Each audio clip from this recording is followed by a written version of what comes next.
Awesome. Right, yeah, God, flipping, I don't know if I'm worthy for this then, but... Yeah, I'll have I think you might be the most qualified person on here ever.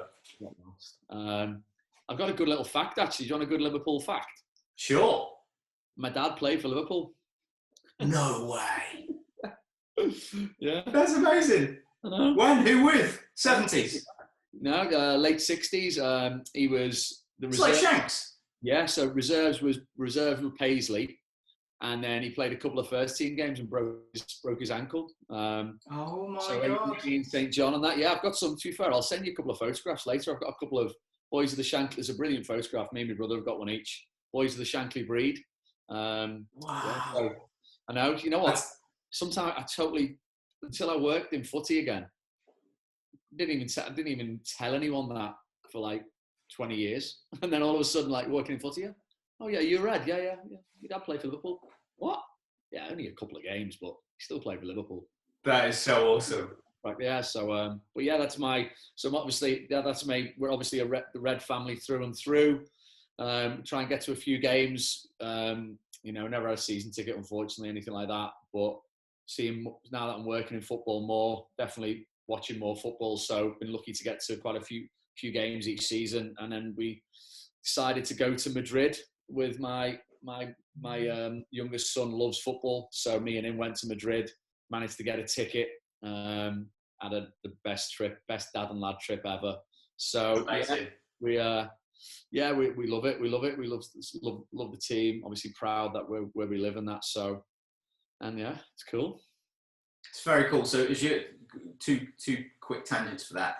Firstly, you're not going to say anything about yourself. So Neil owns a company called Underground Training Station. Yeah. All right. Yes. Which is a strength conditioning gym. Yeah. Sorry, my daughter's trying to log in at the same time. Strength conditioning gym on the Wirral, and there you can go and get basically trained by Olympic coaches and work with some high-level practitioners. And he has a background with English Institute of Sport, been to Olympics, with Olympic gold medalists, worked at Man City, a whole load of boss stuff. Basically, in the strength conditioning sports science world, there's not a lot that's done more. So we're kind of fortunate to have him on, and he's a tremendous red. But going on to that Madrid stuff that you're talking about, which is amazing. I also had 2 tickets. My daughter's got in the lottery so since Basel, Kiev, Madrid, my daughter got tickets in the lottery every single time. Oh wow! She's never been yet, but she's got the ticket every time. Class. Just incredible. And I was away at the French Open at the time, so I had to dip in, dip out, so I didn't get to have a big stay, and it didn't quite work out the way Kiev did. But yeah, that was cool. That tennis stuff that you were doing, that looked really fun. It's just it's feeds the ego a little bit. It's nice to look at, but it doesn't nourish the soul in any form of training way, because there's nothing you can do. You don't get to impact training of a tennis player. Right. Gosh, one of them, bit of babysitting almost. No, it's just babysitting. Yeah, you're being paid to be a friend and driver, and it's cool for a while, but you got to you weigh that up with being away from the kids and stuff. You shouldn't be saying this stuff in public, but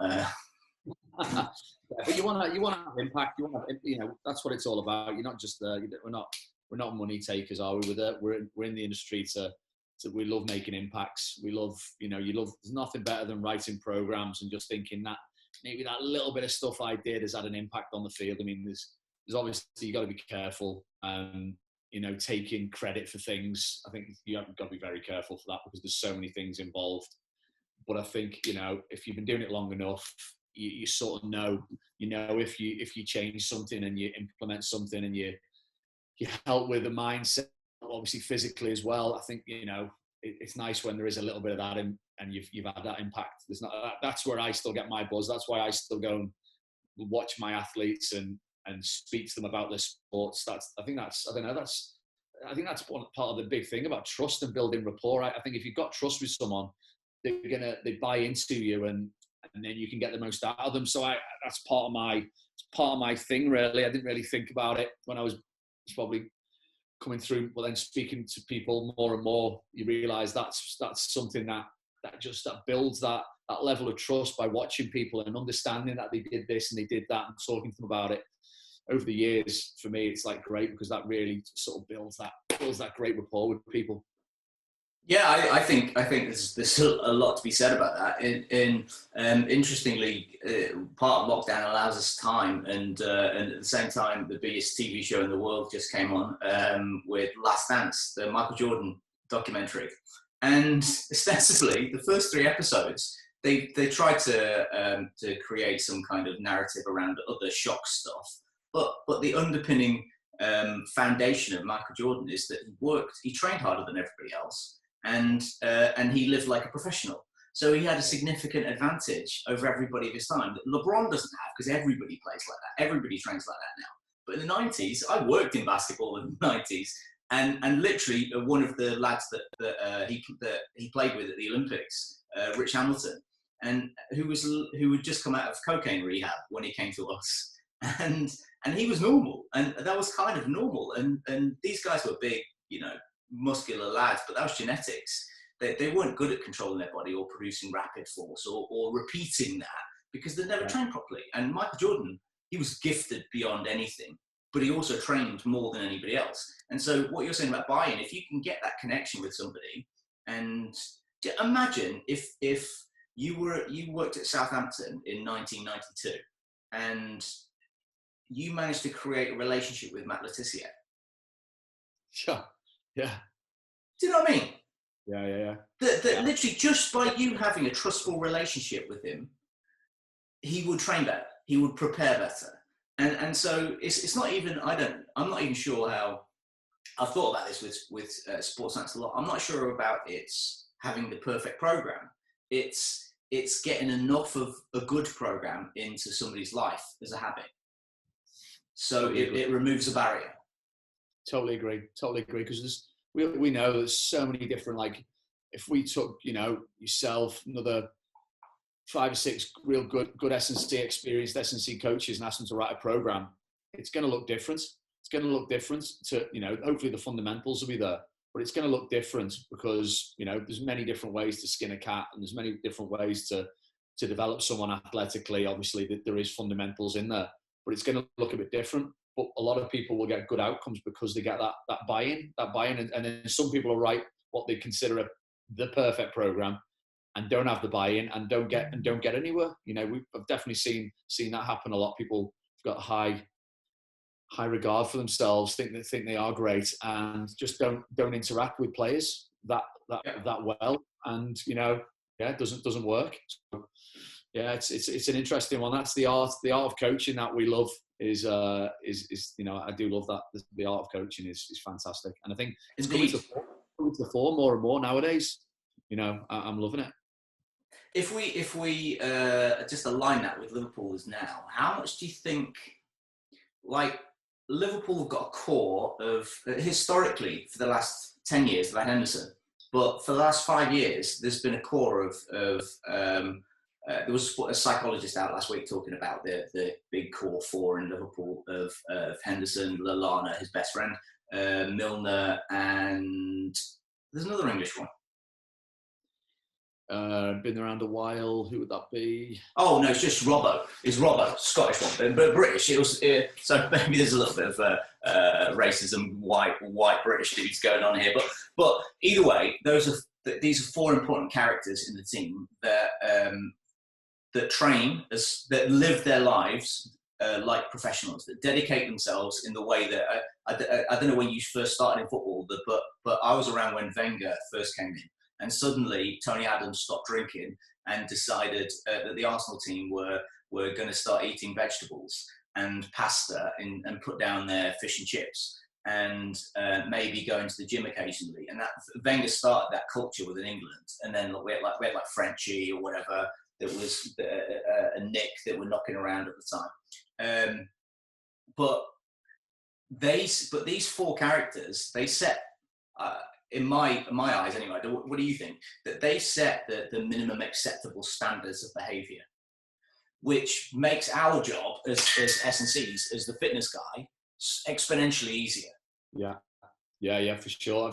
You've seen the video of Milner, and you hear so much good stuff. I was lucky at Man City. I worked with Julian Lescott, and he talks about Milner in, again, that sort of, I love it. I love getting insight from players who obviously have been in the trenches with them players, and when they talk about your Milners like that, then it gives me goose pimples. That gives me like, wow, they are awesome. These guys are awesome. And interestingly, he talked about a few other players actually, but I think Milner was one of the ones that he said, like, he loves his golf, but he's so professional, and work ethic was unbelievable. At Man City, obviously, he was the same. He's just a great professional, and you can't beat that. It pays you back, doesn't it? It pays you back. That's why he's still going, and he's so well thought of. He understands the game so well. He's just a real. It's great when people are like, as you say, makes it easier for coaches when they need to they're asking for tough things to be done, and you've got your main guy out there just getting going and doing it. It's like, great. This is great, isn't it? It really doesn't half help. Gosh, doesn't half help. What do you think the impact is on when you're involved? Firstly, when you're bringing in new players, but then also when there's that evolution through the system, so the kids get to see these guys, the pinnacle, the captain, the England internationals, whatever. Yeah, it's brilliant. I mean, God, that must be. I'm just trying to think of teams that I've been around where young players have come in and there's high level athletes. I mean, I can't talk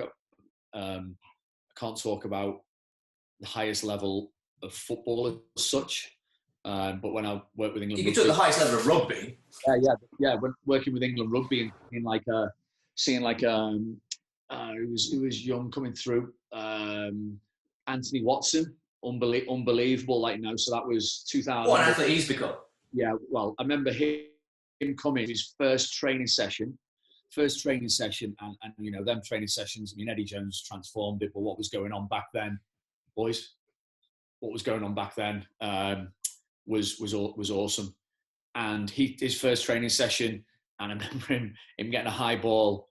Sorry for the football people on there, but I'll tell you quickly: get a high ball under pressure. Someone's going to absolutely cream him.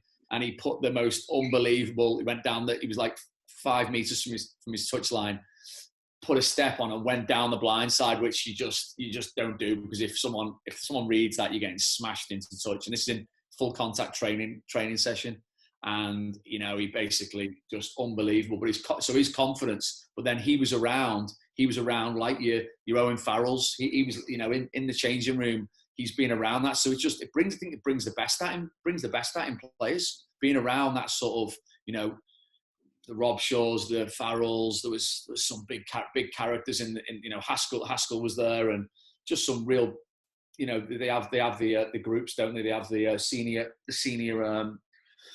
player groups, and then them sort of they're awesome to be around. They set standards. It's exactly like Jordan. Exactly like, God, that. I'm fascinated with the Jordan thing. I mean, the way he's setting that standard, and I've seen top players do that. Top players who bollock other players. That is another level. When your best players, your senior players are bollocking other people, that is the way you bring standards up. And that's apparently what, I hate to say it, that's what apparently Man U had when they were great. Of course, Keane. Exactly. That's what you need. You need that level. That's what Owen Farrell. You've seen Owen Farrell, the looks he gives some players when they're not performing, and the level he expects, because he practices that much and he takes it that seriously. He understands the game that much. The level these guys have got, the high. There's nothing better than being around that and seeing that. And if you're getting a bollocking off that, I've been in a few rugby changing rooms playing myself. When I was younger. People, that brings you up, that sorts you out, that scares the shit out of you as well. But it makes you flipping right. I've got to sort myself out here. So what that's really interesting tangent, right?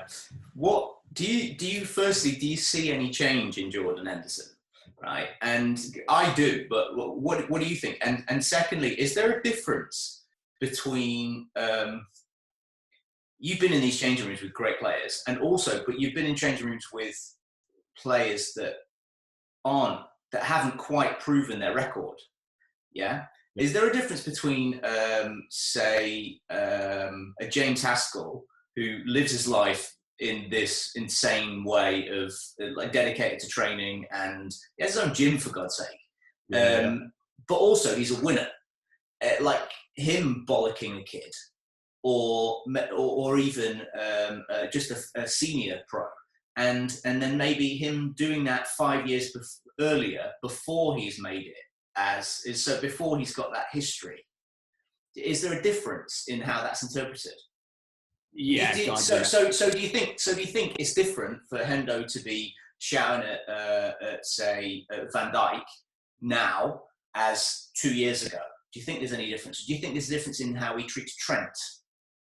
Gosh, that's a good question. I don't know. I'd have to go from experience and seeing players who grow and become. For me, obviously there's pecking orders in all these teams. There's pecking orders, and people, you sort of, when you're in them teams, you know the lads who are respected. You know the guys who train hard. You know the guys who are playing well, and they've got that. They can bollock people. Like, you can't take some bottle to be a really young player in a team who've got a few caps, and you pull up senior player. I mean, that's going to be some doing. I mean, but I think the guys who are coming through who are legends, who become legends, obviously do that, and it takes balls, and it's but that's why they're special. That's why people are special. So I don't know. I've heard stories again about Rooney being like brash and having the balls to do that sort of stuff when he's young, when he's coming through. So I'm sure the great players, they can do that. But I think as people mature, and I say, your pecking order, I'm sure Henderson, because his worth as a team player, as a captain, is grown more and more. And I think he, I think when I watch games, I don't think I'm wrong in saying that. I think he's doing it more. He expects higher standards, and that's a reason that everything's lifted even more. That high standard, and he's driving it, and people know that he's driving it, and he knows that he's in the position that people are looking for him to drive it. So, but he's doing it, which is one of the many reasons where Liverpool are where they are. Absolutely, it makes a difference when you're holding somebody to a standard that you're also producing, though, doesn't it? Yes, well, exactly. You can't. That's what I mean. That's where the pecking order comes in. There's all well and good shouting at people and trying to do that thing, but I have seen a couple of times players who've tried to do that but haven't got the respect. It doesn't work as well. People who are doing it and then can say it, have walked the walk, and then ask for it, you're going to get response. You get response. The other guys might get a response once or twice, but you're not going to get it repeatedly off senior players, off people with not with egos or whatever, but big players. To get that out of people, you've got to have the standard, and you've got to live it as well. Which again, going back to the Jordan thing, unbelievable. I mean, every one of them players who gets interviewed says how he was crushing them to the point where they sort of didn't really like him because his standards were that high. I mean, that is phenomenal. No wonder he's like probably the greatest athlete that's ever lived. I mean, when you listen to that, you listen to teammates talking like that. I think it's just extraordinary. I think because you're putting your friendships. He's putting winning above friendships, and I don't know. I think that's in you. That's someone on a mission, and God, that's pretty special. It's pretty special because I think a lot of people like having friends, and but the real super winners don't care if they piss off in a training session because it's about standards of that training session, and that's why they're the legends. They're the legends, yeah. It's the age-old adage that the talent beats hard work, unless. Let me get it right. Talent, the other way around. Hard work beats talent if talent doesn't work hard. But if you can combine talent and hard work, you're unbeatable. Ronaldo. And Klopp seems to whether it's Edwards, whether it's a culmination of those things, maybe the core 4-2 hold them to those standards. But we're recruiting guys that work insanely hard and are incredibly talented. Yeah, well, you can't come into that team now. There's no way. I'm sure you've spoken about this before. There's no way the level that this team is at now, physically. You can't come into this team unless you're an absolute workhorse with an unbelievable fitness level. It's going to take you a long time to come in and hit the ground running. So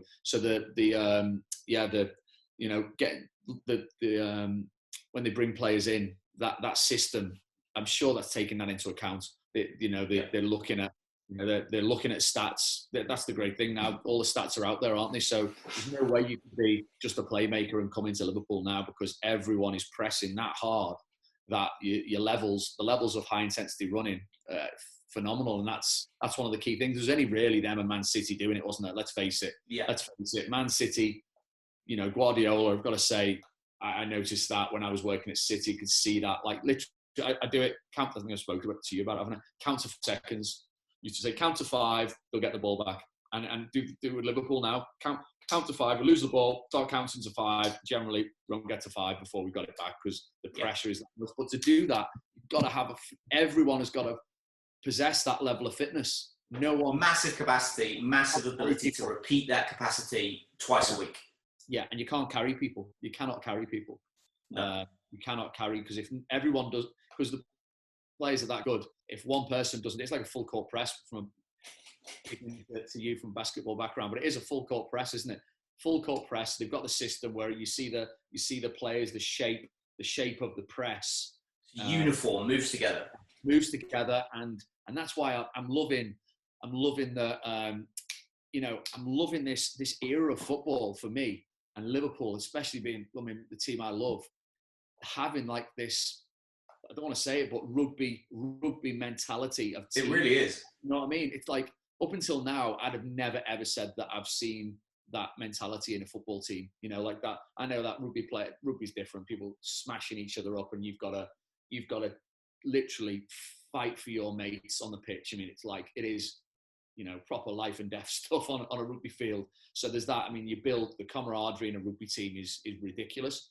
But I see that now in Liverpool, because you only get that from the massive team spirit that you've got to have, and everyone's in it. Everyone's at that training session training hard. Everyone's got that standard, and everyone's in it together. And if you're not, you're going to be out. It must be, certain players who are not willing to do it.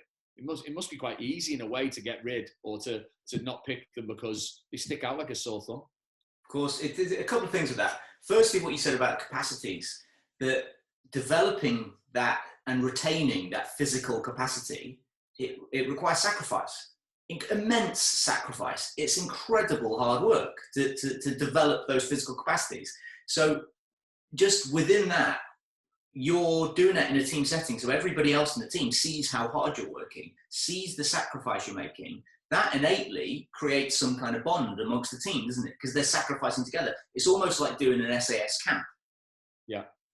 But they're doing it every single day. So there's that innate team bond of and unity of that shared sacrifice, which is amazing. And the rugby thing you're talking about is really interesting. We've been doing just to fill time over the lockdown. We've been doing Under Pressure podcasts on a couple of historic games. One being the Man City 4-3, when we thought we'd won the league in 13-14.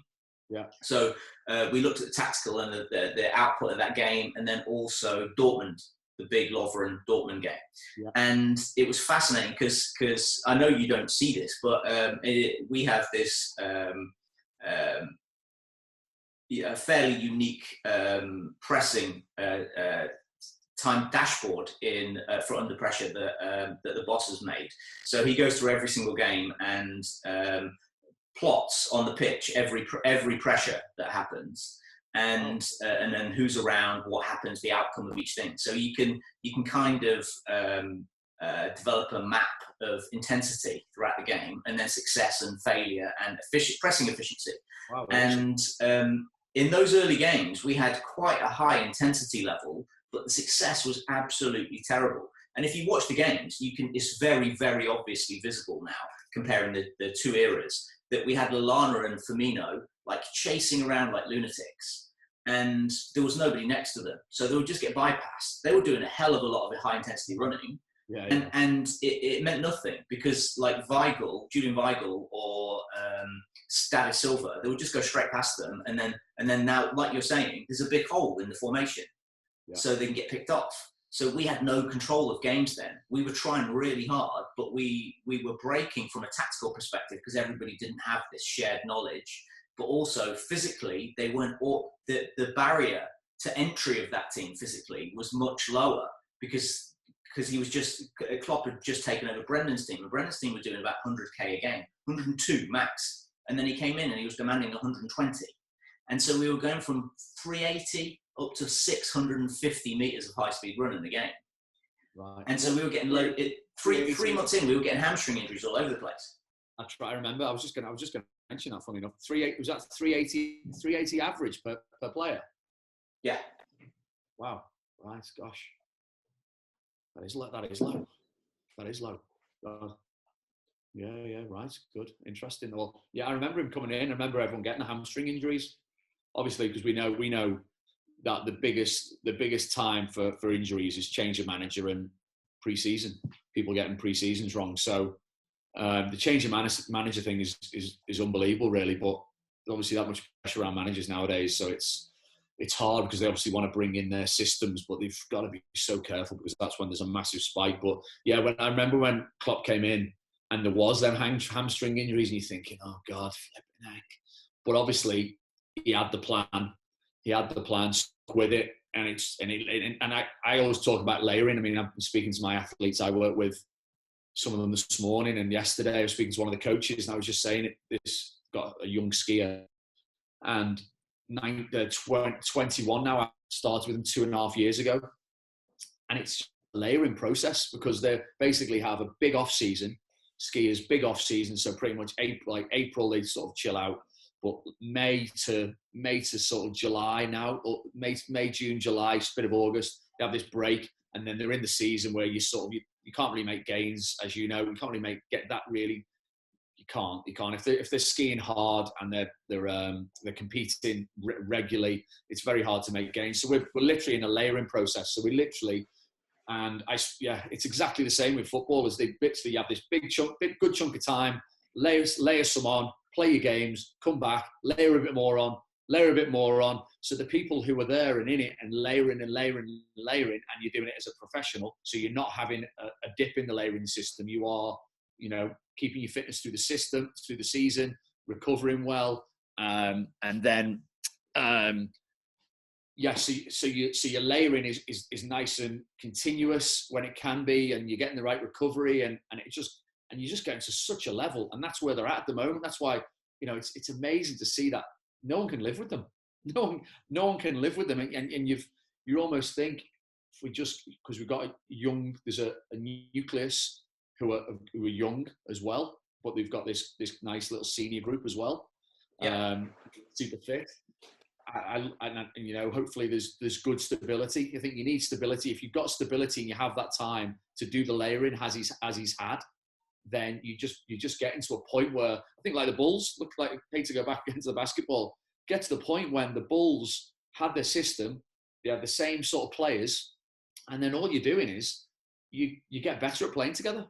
You get better at playing together, and everyone else around you, other teams are changing managers, changing systems. They haven't got the layering process. And then you guys are just getting better and better and better. And that's where Liverpool are at, which is such a great time to be a Liverpool fan. So I think it's a really interesting comparison, that, because the whole triangle system is that Phil Jackson runs tactically is unique, and nobody else has been able to create that. They've tried in lots of different guises and different teams, but it requires like a physical profile that doesn't exist. It's not traditional. So like the big tall guys are still required to have a really high physical capacity. They need to sprint more than normal tall guys, and you just don't get that. So I think it's a really good analogy for what we have. We have a shared physical capacity. Klopp has developed a system that requires more running from fullbacks and from centre backs than as a shared portion of the total than any other team. So we move together as a team more than anybody else. And really interestingly, we've gone from second season, Klopp was breaking records with regularly 120k run a game, to now we're actually about 9th or 10th in the league in total distance covered. Because, as you say, we get better at it. So our high intensity running is now 5th, when it was ahead by nearly 10% of everybody else 2 seasons ago. So now we are so smart and so well refined as a machine that we do these things tactically, and we're really fresh to go and win that ball back instantly. And then we'll just sit and wait. And we don't need to be running around like a headless chicken anymore. And it's so refined. And I think it's going to help us coming back out of lockdown, which is the reason for the podcast, really. But what do you think? Well, I've been thinking about this because I thought, obviously, this is what we're going to speak about. Thinking about this morning when I woke up, thinking, right, God, this is my take. It's going to be down to two things: the planning of the club. So you literally, this is your performance team, and I'm including obviously the coaching team in that, because obviously doing it properly, it's all together. The planning, the people who are best at this, again, people who've been together the longest, this is what you want. So whenever you go into a new situation, if you got something that comes at you from left field, and this is definitely left field because this is like a season like no other. You when you've got people that you know and a team of support staff, players, coaches that are all stability is good, that has got to help you going forward. So that's got to help. So that's, for me, I'd look at quality of, obviously, expertise, massive, but stability. So again, for Liverpool, tick. And then number 2 is the professionalism of the players. So I'm thinking, right, professionalism of the players, because if they're taking care of themselves, if they are, I mean, look at Trent. I mean, everything you see of Trent, I've been watching, everything you see, he's just training. He's doing physical stuff. He was on a thing. I watched Pete McDowell do a thing, the under-9s, brilliant, interviewing him, asking him questions. And one of them said, do you play, how many hours of FIFA do you play a day? And he said, not really, don't really do that. I don't really think it's good for you. I prefer just to train. That was him. And I was like, God, he's such a good role model. He's the man. But if you're replicating him 20 times, like at a level of professionalism, then they're going to come back, and because let's face it, it's going to be carnage. It's going to be carnage. There's going to be a lot of injuries in the Premiership. There is going to be, but if they all come back, there's going to be a lot of injuries. I hope there isn't, but we're on here because hopefully we sort of know what's going on. And so theoretically, here are the stats. Liverpool have got 8 games left, and so as the information that we're getting directly from the FA, I'm not sure entirely what's out for the public, but we reckon there is 8 games in 43 days. Right. So the world is the world's on fire, and that's an awful lot of games. But twice this season, we've played considerably more than that. So leading it between the international break November and the World Club Cup, like at Christmas, we played 8 games in 26 days. 17 days more than that. And then literally the game after that, which was Leicester on Boxing Day, we played 8 in 30. Well, so there again, so that's going to stand us in good stead. That you can almost add that in. Then so there's a third reason. So you've got expertise and stability in your staff, professionalism of the players, and then you've got what they've done in the last few seasons. Have they laid it on? And then what's the most recent season gone by? What's your loading? What's the loading been like? So the loading of Liverpool high intensity running, time on their feet, accels, decels over a short period of time has been high. So that's in the bank. You can't buy that.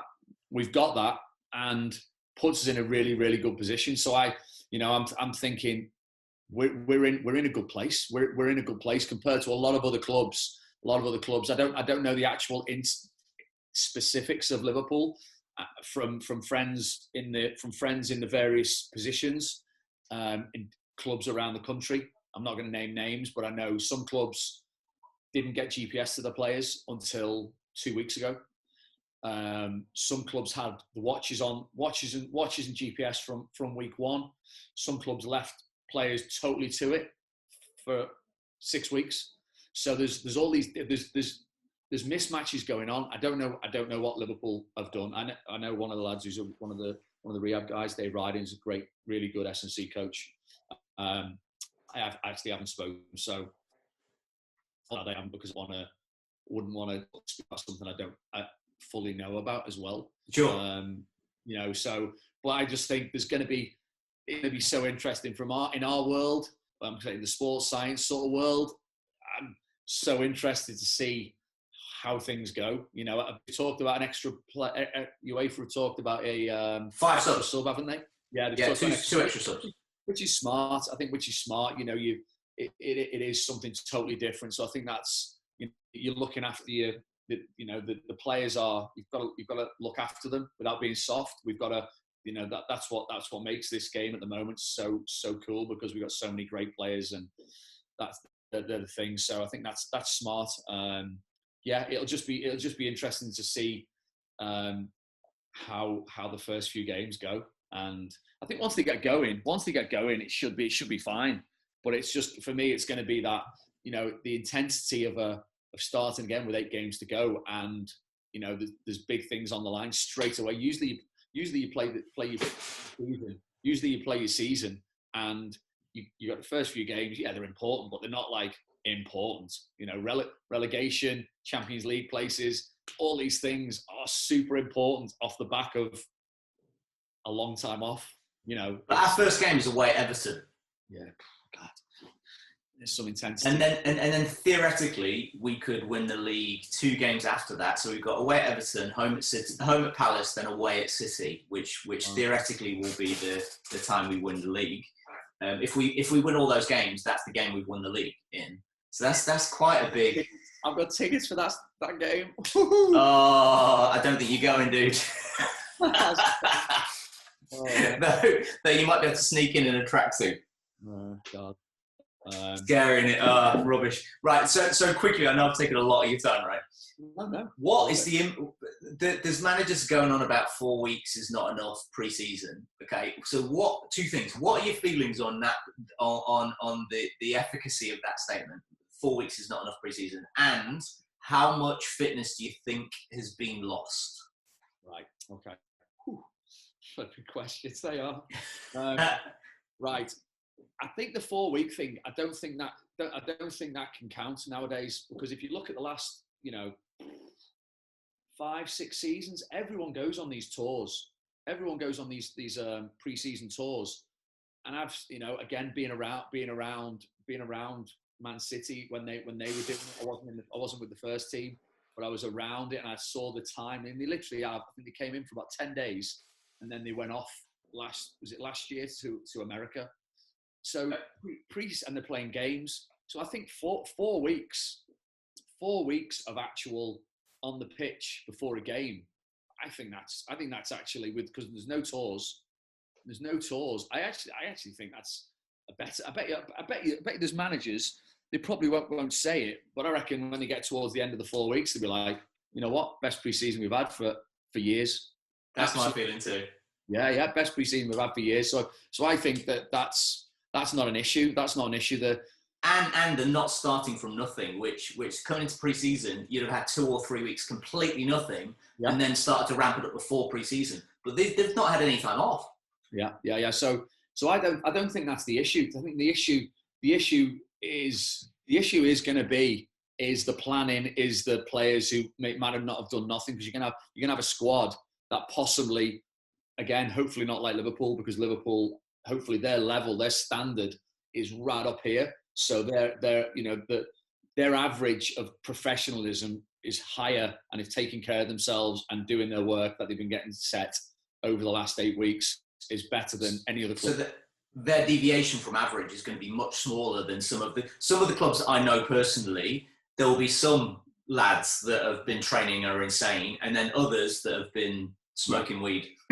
Exactly. So it's going to exactly. So that standard deviation is different with Liverpool. So that's really, again, that's we're just looking for wins here, aren't we? So that's hopefully going to be another big win for us. But I think so going back to the questions, the 4 weeks, mate, I think this is going to be the best pre-season a lot of managers have had.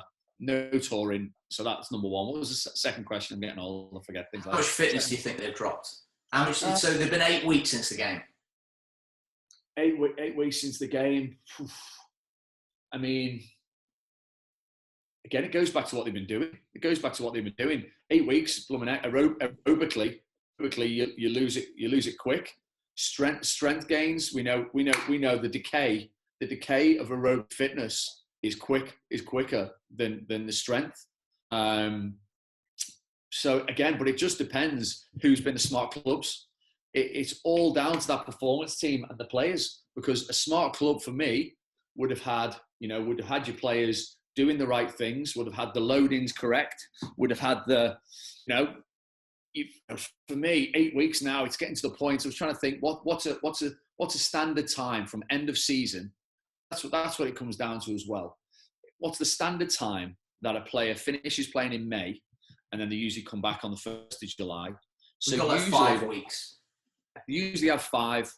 So this is why the couple of the guys I sort of consult with, I've said, if you're not kicking footballs, you've got to be kicking footballs. A couple of weeks ago, I was saying to a couple of the guys I sort of work with, right, if you haven't, so they've been doing running and that, if you haven't kicked balls, go and get it. Go and get yourself 10 balls. Go and buy 10 balls. If you've all got big gardens. If you haven't got a net in your garden, go and start clipping balls, because 5 weeks is the norm. 8 weeks is not. They're not used to going that long without, So I'm thinking of the guys I work. I'm thinking groin. I'm thinking the kicking muscles.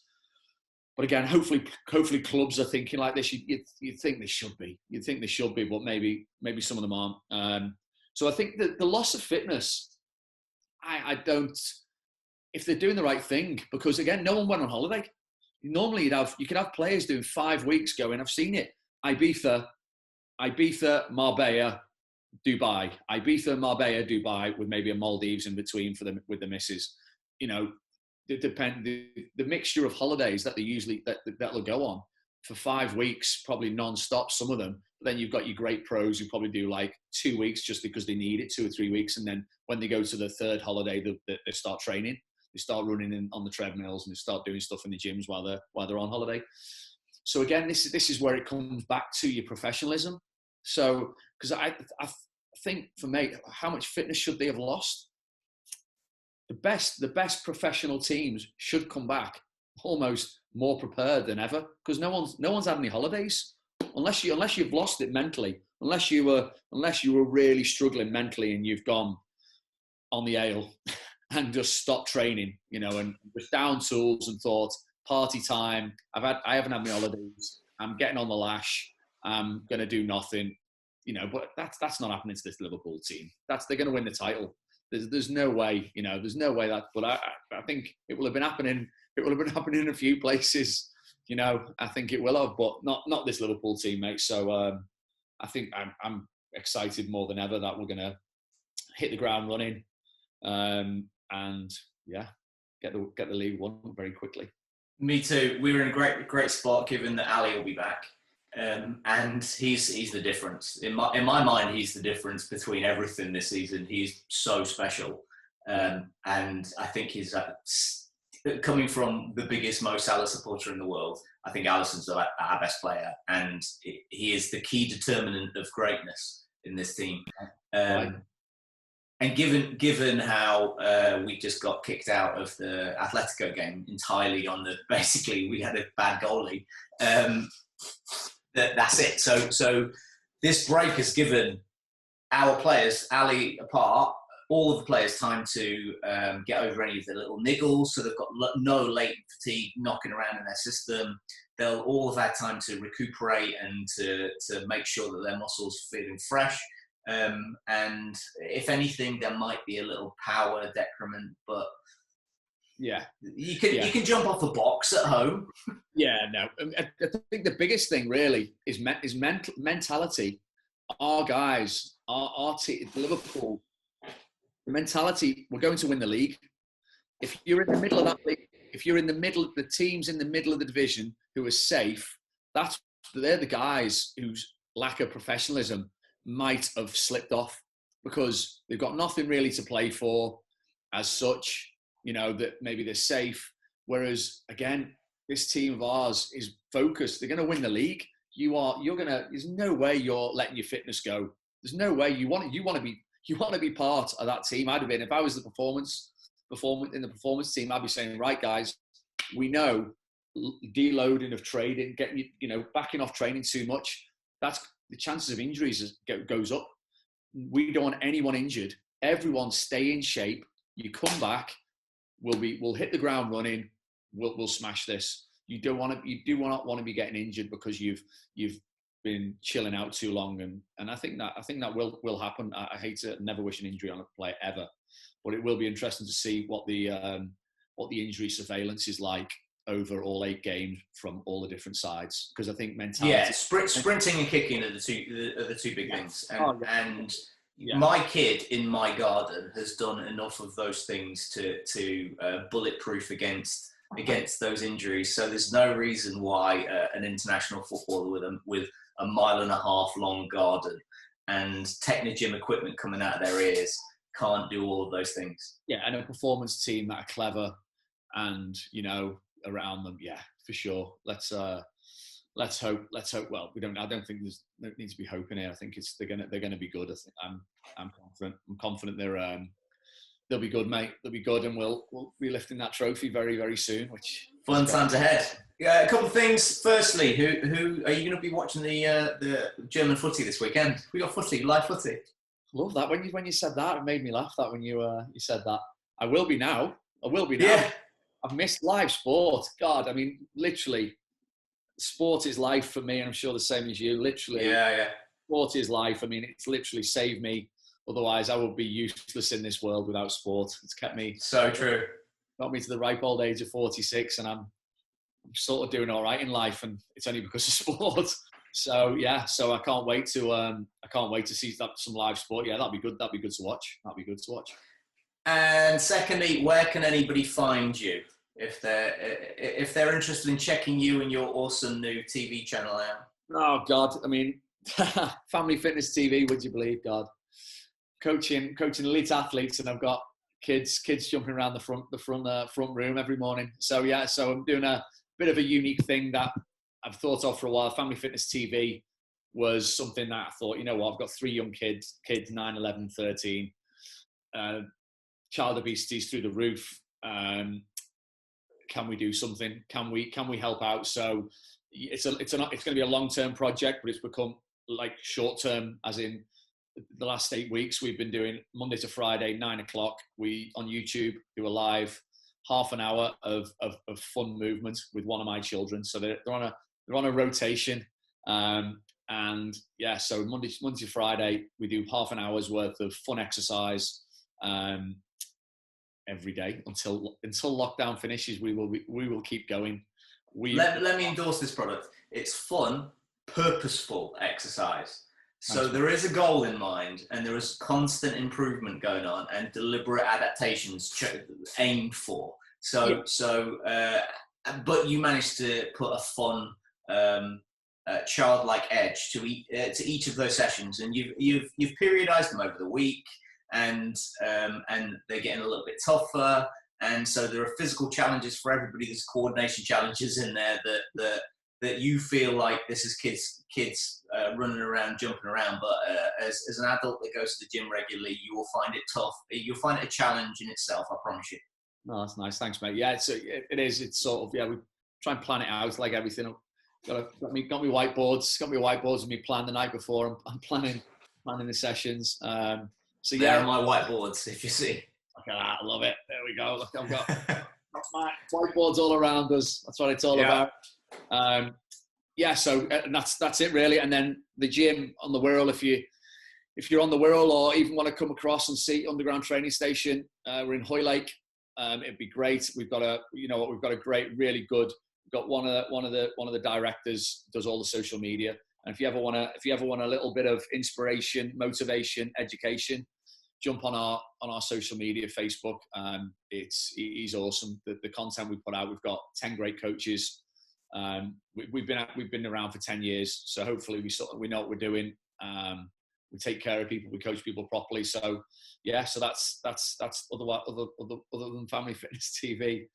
Get on the gym social media. Awesome, dude. I appreciate your time. Thanks very much for coming on.